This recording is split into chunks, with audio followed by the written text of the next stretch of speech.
About structural forces, I feel like opportunities are not equal. For every one person that makes it to Lafayette, how many of us are not making it? As a Posse scholar, what, 10 of us, 11 of us get a scholarship every year? You know how many kids we go against? Kids that can't afford to come to college, come to Lafayette? So I feel like all of us are not making it. To sell drugs and play basketball, play a sport is more convenient. It's what's readily available to you. White kids grow up in the suburbs. Their ascribed status just gives them privilege. We don't all have that privilege, and that's what I mean.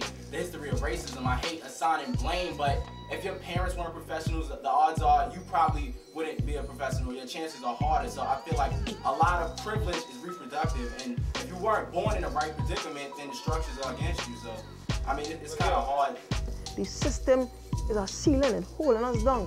We need to make some serious systemic changes. You understand? We need to eradicate the racism from the system, because they cannot say in America is the land where all men are created equal, and they cannot say that America is the land of the free, and America is the champion of the free world, and America is a meritocratic system, society, where if you work hard, you'll reap the benefits. No, it is not. Because of the color of your skin, you automatically have less opportunity. Because of the color of your skin, is that right? It's not like it's somebody right in front of me telling me that I can't come into this restaurant because I'm black. And it's not like it's a sign underneath a bathroom that says whites only. You know, that was unfair, biased treatment right there. And that's not around anymore today. And the unfairness that we as black Americans might see nowadays is, hey Ash, is unfairness that we may be conjuring up kind of in our own mind. You know, we might say that the cop pulled me over because I'm black or whatever. I mean, how do you know that? You don't know if the cop pulled you over because you're black. And again, that's just another excuse. Another way for you to blame somebody, another way for you to not assume responsibility for what you're doing. If one in every seven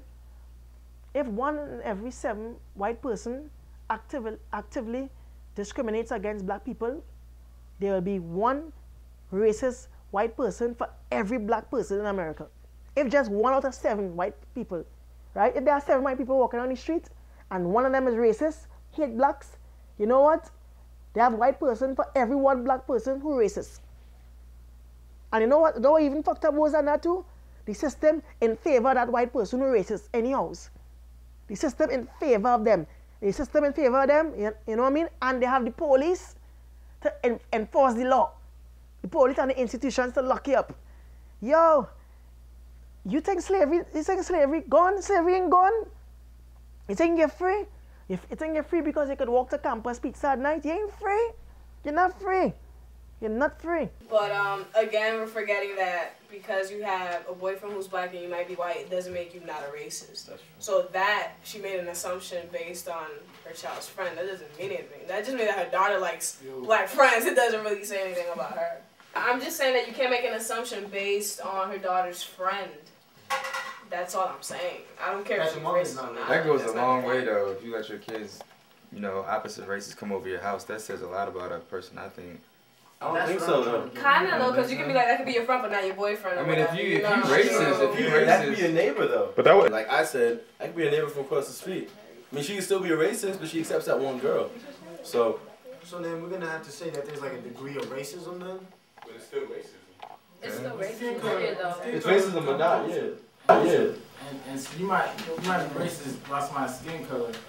I mean, you might not be racist about somebody's skin color, but you're racist of the black culture that she brings. So the little girl is bringing a white culture over to the house, and she might be racist with that just because of the skin. She might be racist if I come over there or somebody from another, like, you know. So are you saying it's more about class than race? Yeah. That's what everybody seems to be saying, that it's more a class issue than race. And actually, the guy, Bruno, did bring it up. He said there's different kinds of black people, which does go back to class, I feel. And you're right, LJ, you're right.